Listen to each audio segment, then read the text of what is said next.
All right, in this video we're going to look at converting parabolas from general to vertex form. And this is revisiting our section on writing quadratic expressions going from general to standard form. And in many courses, you'll learn a technique known as completing the square to solve the problems that we're going to look at. However, we're going to use the techniques from quadratic expressions to get the same result. So if you hear or see the phrase completing the square, that's what we're going to be doing essentially here. So example 3, write each of the following in vertex form. We have y equals negative 1/4 x squared plus 5x minus 24. We've talked about how to do this algebraically, where we take negative b and divide it by 2 times a to get the x-coordinate of the vertex, and then plug the x-coordinate of the vertex into the expression to get the y-coordinate. And that's all well and good. However, we also have technology to help us out. So here is our parabola for example 3a. Gonna have to move over a little bit. And our vertex is at 10, 1. So our vertex is at 10, 1. The value of a that's in our general form is going to be the same value of a that's in our vertex form, so negative 1/4.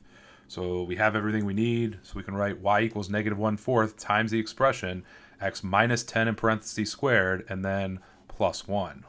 Now the nice thing is we can check to see if that's right by seeing if we get the exact same graph. So negative 1/4 times x minus 10 in parentheses squared and then plus 1, we do get the exact same graph. And that's true for just about almost all rewriting equations. Is if you start with graph your original equation and then graph the equation you came up with, if they're the same equation, or the same graph rather, then chances are you did not make a calculation error along the way. So that's always comforting to know that you can at least check your answers there. All right, part B, we have y equals negative x squared minus 4x minus 14. The vertex here, if we go ahead and graph part B, I'm going to have to gotta zoom out a little bit more. There we go, way down here. Our vertex is at negative 2, negative 10. So this time our vertex, negative 2, negative 10. The value of a is negative 1.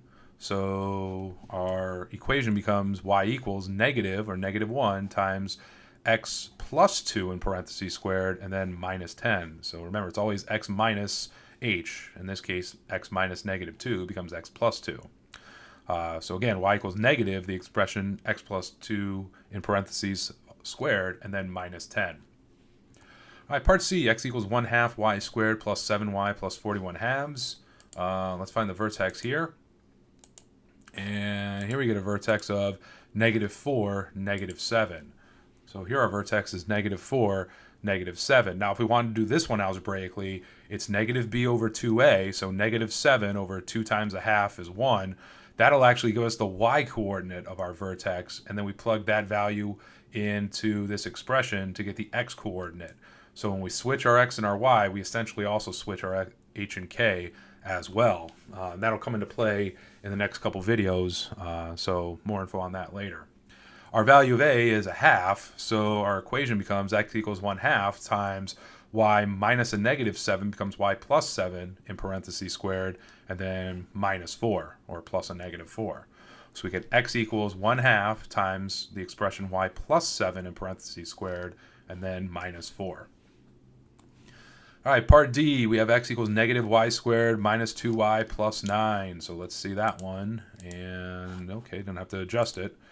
This time our vertex is at 10, negative 1. So vertex at 10, negative 1. Our value of a is negative 1. So it becomes x equals negative the expression y plus 1 in parentheses squared and then plus 10.